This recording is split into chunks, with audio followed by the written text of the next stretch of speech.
So I just finally got to see Ridley Scott's Napoleon, which stars Joaquin Phoenix as Napoleon Bonaparte, the Emperor of France, one of the most famous conquerors and world leaders that we have ever had, and a human being that I feel like I've been waiting my entire life to see brought to the big screen and get the epic cinematic treatment that he deserves. Something I've wanted to see ever since I heard about the old stories that Stanley Kubrick had wanted to make a gigantic Napoleon project, and he never got to. This just feels like something that was made for cinema, and we finally have it. But does it live up to the expectations that it sets of being this big Napoleon War drama? Well, not really, but in the same time, that doesn't mean it's bad, because this is not a bad movie. It's a very, very good movie that just has a lot of flaws and things that I personally would have done differently if I was tackling a Napoleon project. First off, I just want to address the performances. Joaquin Phoenix in this movie is great. He's exactly what you would expect Joaquin Phoenix playing Napoleon to be. Do I think Joaquin Phoenix was the best choice to play this character?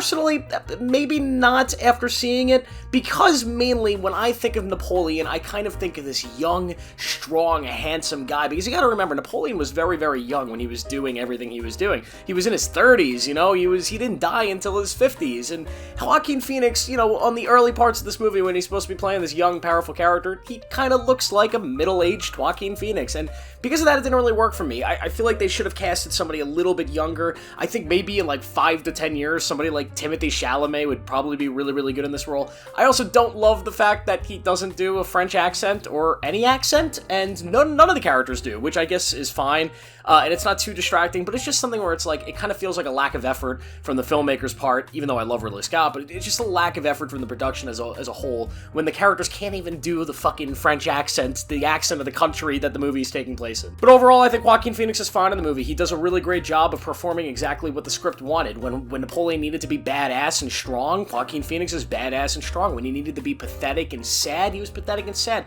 When he needed to be a husband who's just kind of this pathetic, you know, horny fool, that's exactly what he is. So he is really, really good in this movie. So is Vanessa Kirby, and she plays Napoleon's wife in this movie, and I have a lot to say about them centering a lot of the movie on this character, but I will say her performance as a whole was pretty good. And that gets me to the first major problem I have with this movie. It's the fact that they decided to center a lot of it away from Napoleon's actual, like, his leadership stuff, his war stuff, and they centered it more on his relationship with his first wife, and to that extent, it's just one of the least interesting things about the life of Napoleon Bonaparte. And the way they frame it as being this center of power for him, his love, his relationship, even if it is true, which I don't know the entire historical context of it, it's definitely something that I just was not interested in. I wanted to see the aspects of Napoleon that I have known for all my life, these leadership tactics, his blockade of England, his wars in all of Europe. And a lot of that stuff does come up, but it's just not the center point of this movie. You never get to truly know. Like, if you know nothing about Napoleon,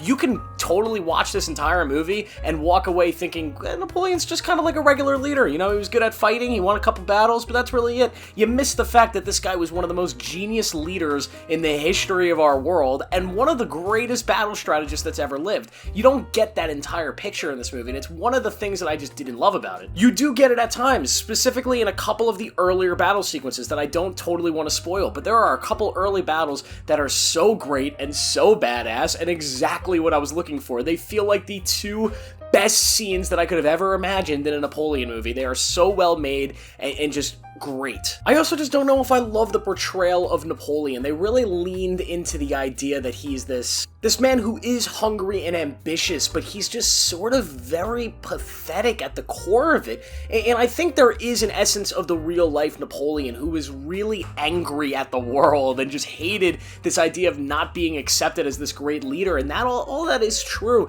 but at the same time, he had proved that he deserved the respect that he maybe thought he wasn't getting at times, and this movie just doesn't really prove to the audience that this guy really deserves the respect. They tell you he does. They tell you this guy's done all these great things, he's accomplished all these amazing things, but they never really show you a lot of it. Therefore, as the audience, you're not going to believe it, and I think that's kind of disappointing in the essence that Napoleon was this person, that was this great, amazing leader that deserved that respect. I will say the movie is able to cover pretty much his entire lifetime, or at least his entire life in power, from the time of the French Revolution to pretty much the end of his life, and they were able to do that in this runtime, which I thought was pretty incredible. I thought they were going to pick the small part of his life and maybe focus the story story on a little window, but he told his entire life in this short runtime, and that was pretty commendable. But I will say, the pacing in this movie is shit. It's not terrible, it's not like the worst pacing I've ever seen in a movie, but let me just put it this way, this movie is 2.5 hours long, and it feels about 2 hours longer than Oppenheimer, which is 30 minutes longer than this movie. The pacing of this movie is just weird. I don't know how to even describe it. I can't even tell you exactly what's wrong with it, but for some reason the scenes just feel longer. They feel like they're being stretched out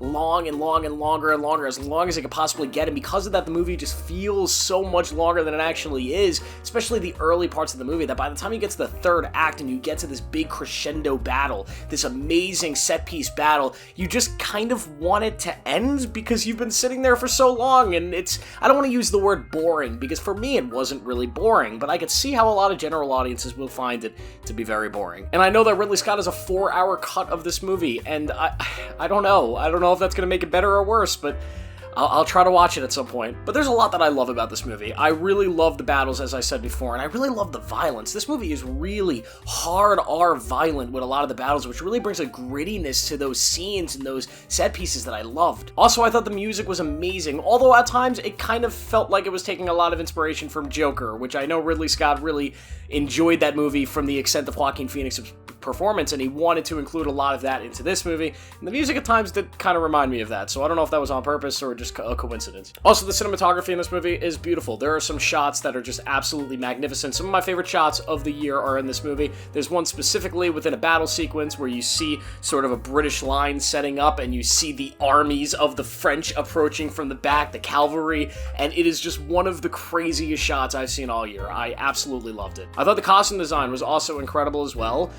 Pretty much everything that Napoleon wears throughout the movie, all of the French characters, everybody looks and feels like they're from the time period they're supposed to be from, which is perfect. Now, I know a lot of people are unhappy that this movie's not exactly historically accurate. There's a lot of stuff in this movie that, you know, is just not really true to the overall lore of Napoleon, and for me, it didn't really do the best job of depicting the real-life Napoleon, if I'm going to be honest. But at the same time, I could forgive it, because at the end of the day, this is not a documentary, it's not a textbook, this is not a history lesson, this is a movie, and every single week, everybody goes to the movie theaters and they see movies that are telling fictional and bullshit stories. So I'm completely okay seeing a non-fiction drama in which they kind of bend the truth a little bit to more dramatize the story and tell the themes that they want to tell. Do I wish they had done it with a character that wasn't Napoleon? Yeah, a little bit, but at the same time, I'm not going to get mad at Ridley Scott for bending history a little bit to tell his story. It was his vision, it was what he wanted to do, and he kept enough of the core of Napoleon's journey in life and the stuff that he had accomplished to tell the story justifiably and at least get people interested in who Napoleon Bonaparte was. But you know, the cannonball hitting the pyramid, that's it's a little much, man. But overall, I thought this was a fine historical epic. It's a type of movie we need more of. We need more of these big, gigantic historical epics about historical figures, because we live in a time where our generation, at least mine, are just not interested in history anymore. We're not interested in the world or anything else. We're just worried about what's trending on TikTok and all this stupid bullshit. And it's very, very annoying because our history is so rich and so fascinating, and some of the best stories that we can possibly tell in cinema, in TV, or whatever are laying in our history in the past, and a lot of these stories have been left untold, and Napoleon's is one of them, and I honestly hope we still get to see some other Napoleon project in the future that truly does it justice. I know Steven Spielberg is potentially working on some sort of HBO series, and I am all for it. Let's get that done, and let's see what that would become, and I know it's going to be based off the Kubrick script, so let's get it. But overall, I will give Ridley Scott's Napoleon a 3.5 out of 5 stars. I had a good time with the movie. I think it is fine. I think a lot of people will like it. I think more people will find it boring and probably not like the fact that they bent history, but overall, I am happy with what the movie turned out to be. So thank you guys for watching. What do you think of Napoleon? Let me know down below. Make sure to like this video and subscribe for more. Make sure to click on the video you see on your screen right now. I'll see you guys in the next video.